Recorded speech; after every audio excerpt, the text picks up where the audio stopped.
화 있을진저 외식하는 서기관들과 바리새인들이여, 너희는 천국 문을 사람들 앞에서 닫고 너희도 들어가지 않고 들어가려 하는 자도 들어가지 못하게 하는도다. 화 있을진저 외식하는 서기관들과 바리새인들이여, 너희는 교인 한 사람을 얻기 위하여 바다와 육지를 두루 다니다가 생기면 너희보다 배나 더 지옥 자식이 되게 하는도다. 화 있을진저 눈먼 인도자여, 너희가 말하되 누구든지 성전으로 맹세하면 아무 일 없거니와 성전에 금으로 맹세하면 지킬지라 하는도다. 어리석은 맹인들이여, 어느 것이 크냐? 그 금이냐? 그 금을 거룩하게 하는 성전이냐? 너희가 또 이르되 누구든지 제단으로 맹세하면 아무 일 없거니와 그 위에 있는 예물로 맹세하면 지킬지라 하는도다. 맹인들이여, 어느 것이 크냐? 그 예물이냐? 그 예물을 거룩하게 하는 제단이냐? 그러므로 제단으로 맹세하는 자는 제단과 그 위에 있는 모든 것으로 맹세하며, 또 성전으로 맹세하는 자는 성전과 그 안에 계신 이로 맹세하며, 또 하늘로 맹세하는 자는 하나님의 보좌와 그 위에 앉으신 이로 맹세함이니라. 오늘 우리에게 주신 말씀 마태복음 23장 13절로 28절입니다. 마음이 좀 아프네요. 화 있을진저 외식하는 자들이여. 화 있을진저 외식하는 자들이여라는 제목입니다. 야고보는 우리가 더 큰 심판을, 선생된 우리가 더 큰 심판을 받을 줄 알고 선생이 많이 되지 말라고 경고했습니다.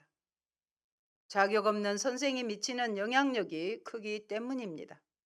오늘 본문에 나오는 서기관들과 바리새인들은 당대의 선생들이었습니다.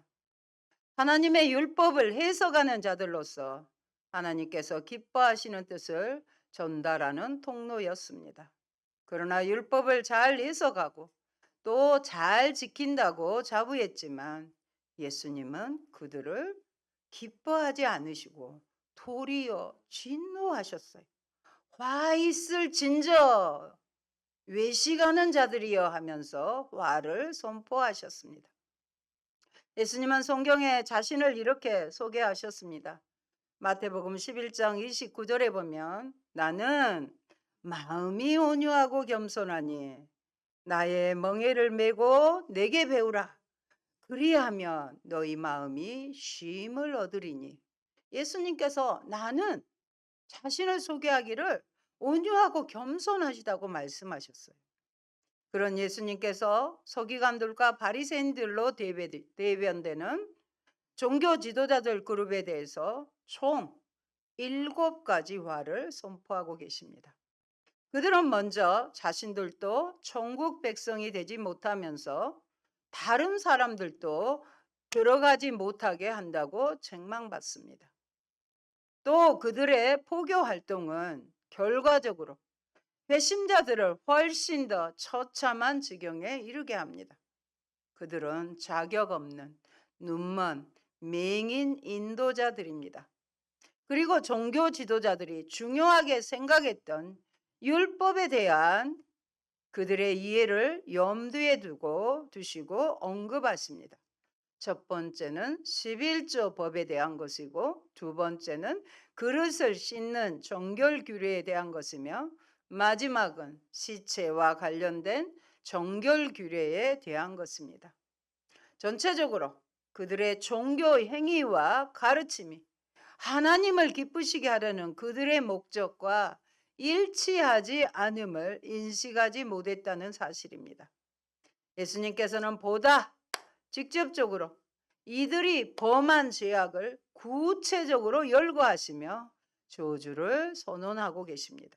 그 저주의 선언은 7가지나 되며 점차 그 강도를 더하여 마치 계단을 올라가는 것과 같은 점층법적 구조로 발전하고 있습니다.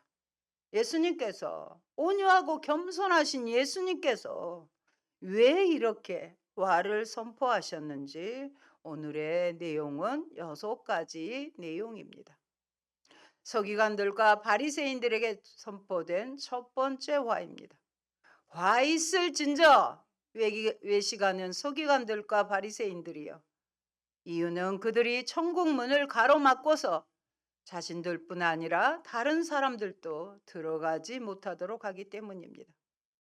화 있을진저, 이 말은 슬픔 또는 분노와 절망을 나타내는 의성어입니다. 그래서 우아이 이 말이 화 있을진저라는 뜻입니다. 구약 시대로부터 이스라엘 사람들은 근심, 절망, 애곡, 불만, 고통 등을 표현할 때 이러한 감탄사, 우아이를 바람으로써 말을 시작했습니다. 예수님께서도 서기관과 바리새인들의 위선과 외식에 대해 고통스러운 분노를 느끼시고 감탄사로 저주의 말씀을 시작하신 것입니다. 외식적인 유대 종교 지도자들을 향한 7가지 화 선언 기사에서 화 있을 진저는 매 화 선언마다 쓰이고 있습니다. 이는 예수님께서 서기관들과 바리새인들에 대해서 얼마나 심한 분노의 감정을 느끼고 계셨으며 혹독한 심판과 저주의 메시지를 매해 때마다 던지셨는지를 잘 보여줍니다.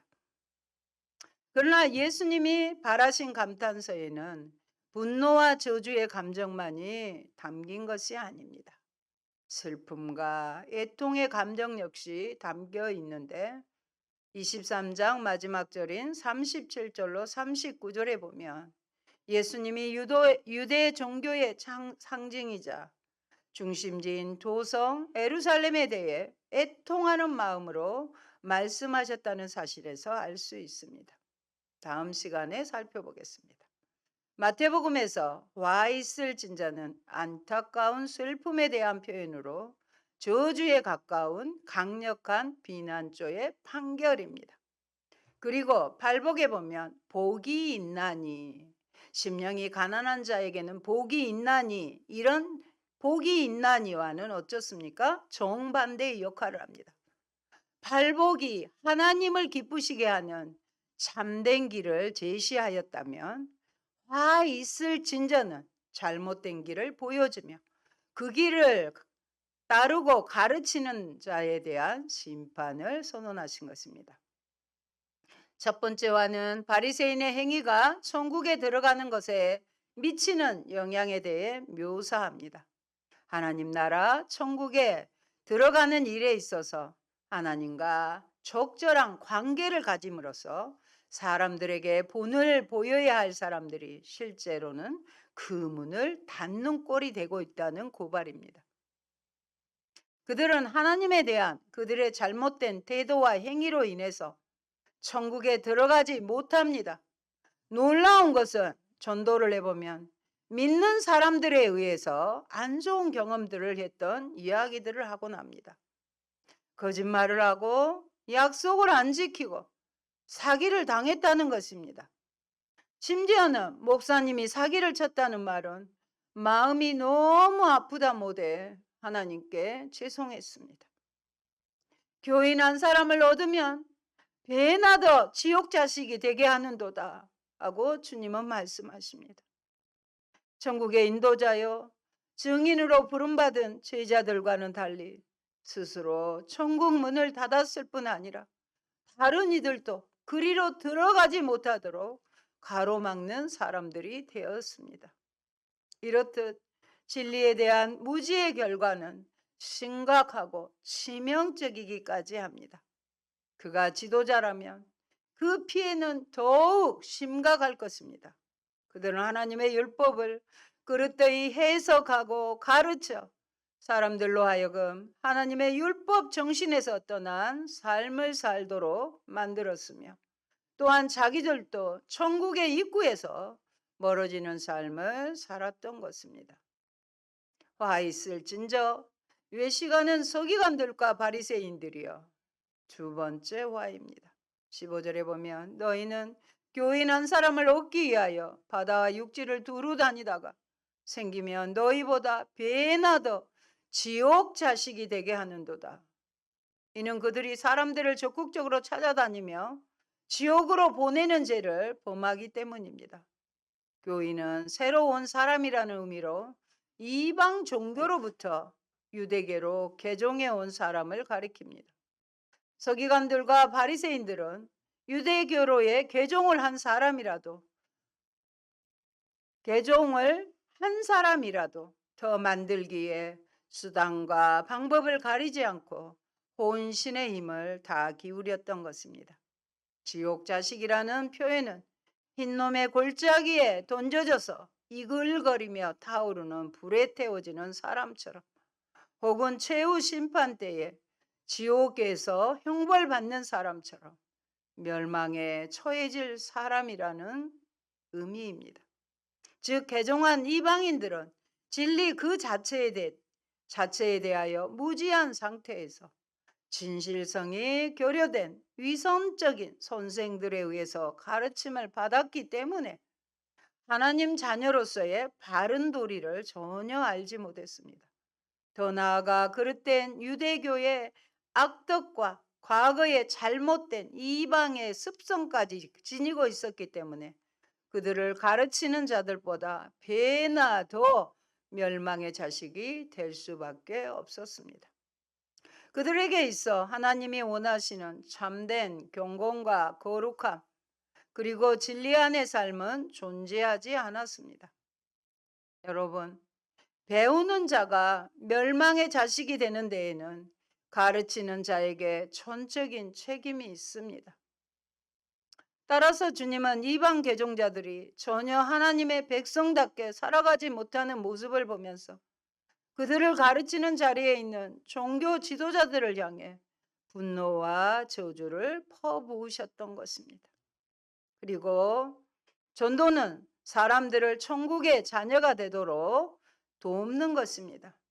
말씀을 맡은 자들은 먼저 말씀을 통해 눈을 뜬 자, 눈먼 자가 아니라 눈을 뜬 자가 되어야 합니다. 말씀을 주신 하나님의 마음과 의도를 깨닫고 앞장서서 말씀에 순종하는 사람으로 살아가야 합니다.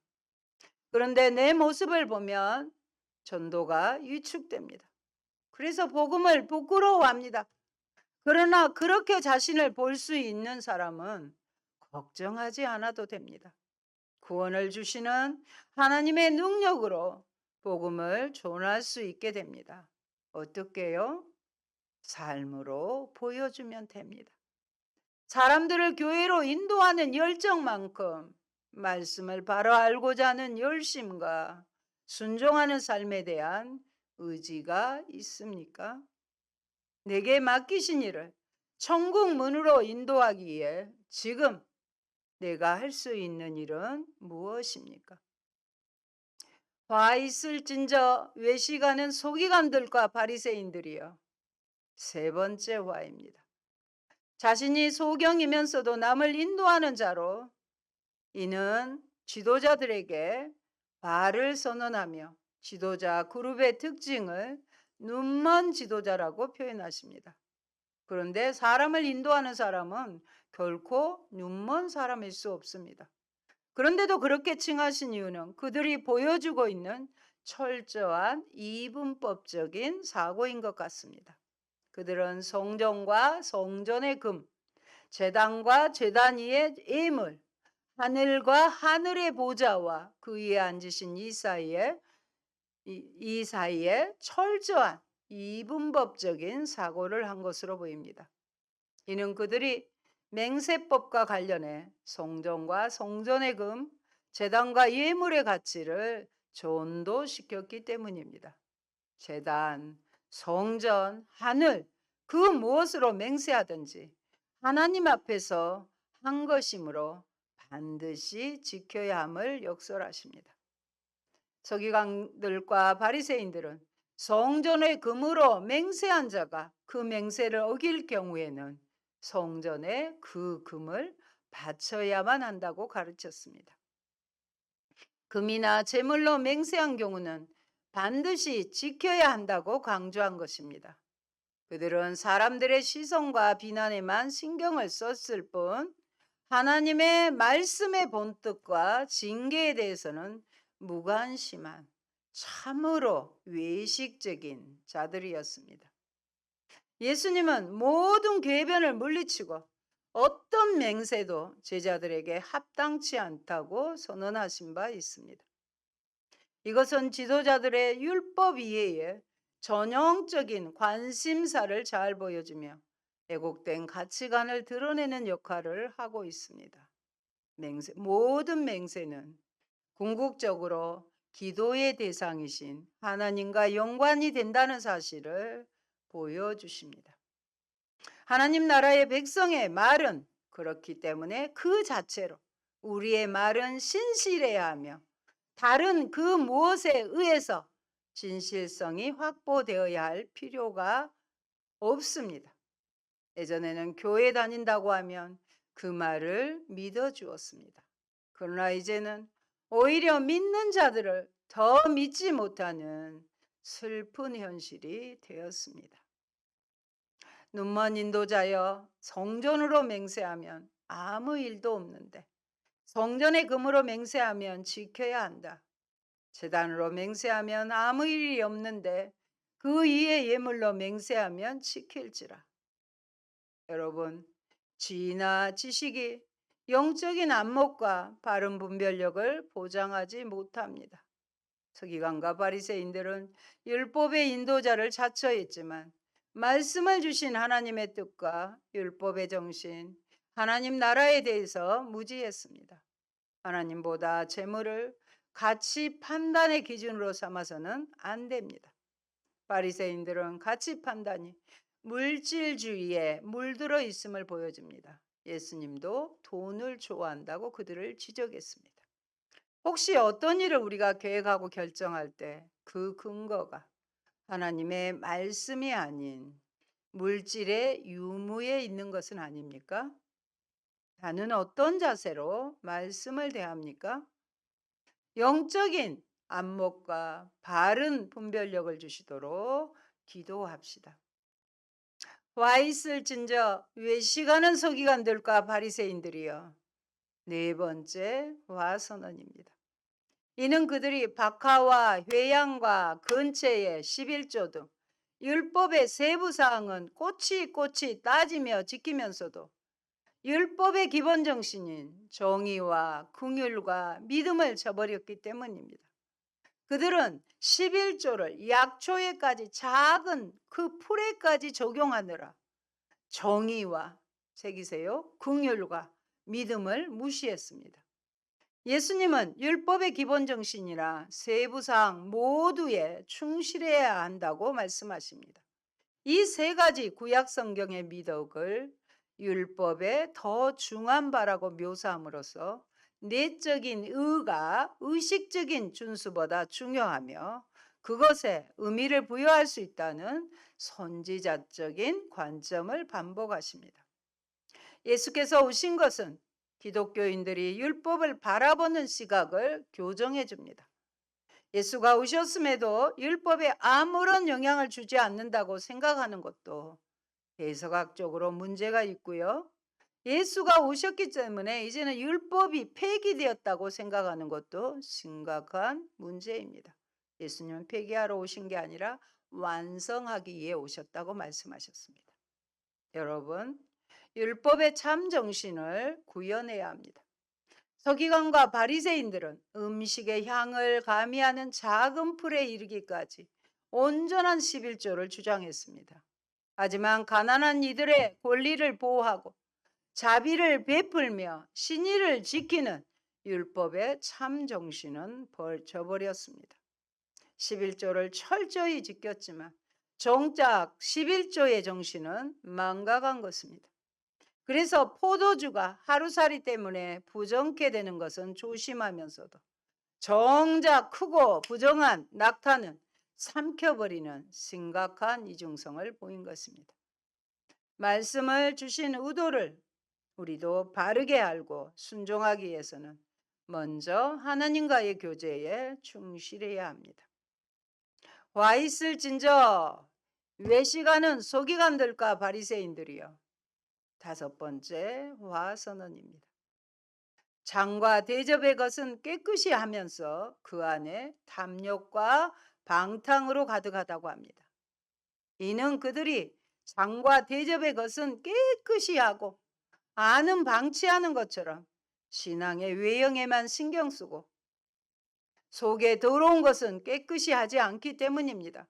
먼저 마음을 깨끗이 하고 행위도 깨끗게 할 것이라고 지적하십니다. 예수님은 지금 의식적인 부분들을 소홀히 해도 좋다고 가르치고 있는 것이 아니지요. 의식적인 부분에 관심을 갖는 만큼 자신들의 부패한 마음을 돌아보지 못하는 것에 대해서 바리새인들과 서기관들을 비판하고 있는 것입니다.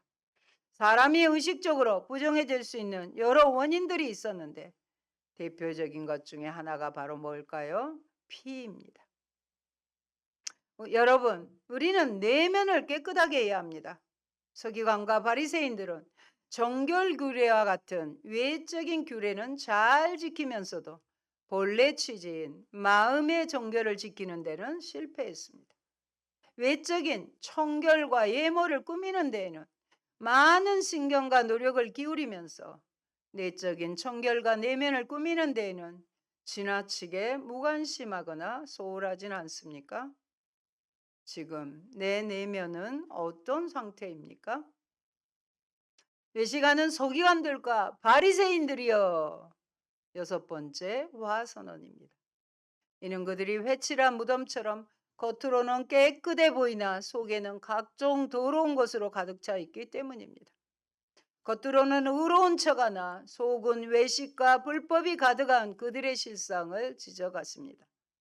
유대인들은 특별한 절기가 다가올 때 무덤에 회치를 해서 지나가는 사람들이 무심코 만져 부정해지지 않게 했습니다. 왜냐하면 무덤을 접촉하게 되면 7일 동안, 일주일 동안 부정하게 되기 때문입니다. 회칠 자체는 요즘으로 말하면 뭘까요? 페인트칠, 석회칠 이런 것이겠죠. 회칠 자체는 아름다움을 위한 것이 아니라 부정함과 혐오감에 대한 경고의 표시였습니다. 회칠하는 석회로 바르다, 배 반죽을 바르다는 의미입니다. 또 다른 부정의 원인으로 유대인들 사이에서 중요시되던 항목은 바로 피 말고도 시체와의 접촉입니다. 그래서 무덤은 아무리 멋지고 화려하게 꾸며도 무덤일 뿐입니다. 종교 지도자들은 자신을 경건하고 훌륭한 것처럼 꾸몄지만 그들의 속마음은 더러운 탐욕과 방탕으로 가득했습니다. 그 시대의 사람들은 서기관들과 바리새인들의 외적인 경건의 노력과 지나칠 정도로 엄격한 율법 준수의 모습을 보고서 그들이 하나님과 사람 앞에서 의롭고 올바른 사람이라고 판단했을 것입니다. 그러나 사람들에게 나타나는 외적 모습과는 달리 그들의 실상은 외식과 불법으로 충만한 사람들이었습니다. 여러분, 하나님은 우리가 사람보다 하나님의 눈을 의식하는 사람이 되기를 바라십니다. 누구를 의식하라고요? 하나님을 의식하라고요. 그러나 우리는 겉만 보는 사람들의 눈이 아니라 속을 보시는 하나님의 눈에 깨끗한 사람이 되기를 바라는 마음이 없었습니다. 그만큼 하나님을 몰랐고 하나님을 경외하지 않았습니다. 하나님을 의식하지 않은 신앙생활이야말로 우리를 더욱 공허하고 비참하게 할 뿐입니다. 이제 유일한 청중이신 하나님만 의식하며 의식과 제도보다 정의와 긍휼과 믿음이 자라가는데 더 애쓰고 있는지 우리 자신을 돌아봅시다. 지금 내 마음속은 무엇으로 가득합니까? 내 속에 있는 곳이 곧 나라는 사실을 잊지 맙시다. 그래서 내 속에 있는 것이 뭘로 나와요? 말로 나오게 되는 거예요. 그래서 말을 들어보면 그 사람을 알 수 있게 되는 것입니다. 성도의 몸에서는 고급 향수가 아니라 생명의 향기가 풍겨나야 합니다. 하나님의 장막은 비록 해달에 물개의 가죽으로 만들어 겉은 초라했을지 모르나 내부는 황금과 유향에서 나오는 빛과 향기로 가득했습니다. 우리 주님 역시 비록 초라한 옷을 입으며 머리 둘 곳도 없는 생활을 하셨지만 그 내면에는 하나님의 독생자로서의 영광과 진리가 충만하였습니다. 사랑하는 성도 여러분, 성령과 그리스도의 피로 거듭나 하나님의 자녀가 된 우리 성도들의 모습은 이처럼 하나님의 장막과 예수 그리스도의 모습과 같아야 합니다. 성도들은 비록 겉은 화려하지 않을지라도 속 사람만큼은 세상 누구보다도 고결하고 거룩한 향기로 가득 차 있어야 하는 것입니다. 깨끗한 일을 하는 사람이 아니라 깨끗한 사람이 되기를 주님의 이름으로 축원드립니다. 아멘. 할렐루야. 고마우신 주님. 우리를 한없이 사랑하시고 온유하고 겸손하신 주님께서 외식하는 이들의 모습을 볼 때 와 있을진저 화를 선포하는 모습을 봅니다. 우리 주님 얼마나 마음이 아프시고 진노하셔서 이렇게 하셨을까요? 하나님 이 시간 우리의 마음속을 들여다봅니다. 주님께서 보시고 화를 선포하실지 복을 주실 것인지 우리 주님이 아십니다. 우리 안에 예수님으로 온유하고 겸손하신 예수님으로 충만하여 진실하게 하시고 내 안에 예수님의 성품으로 정의와 긍휼과 믿음으로 가득 채워서 하나님께 아버지 복을 받는 저희들이 되게 하옵소서. 예수님 이름으로 기도합니다. 아멘.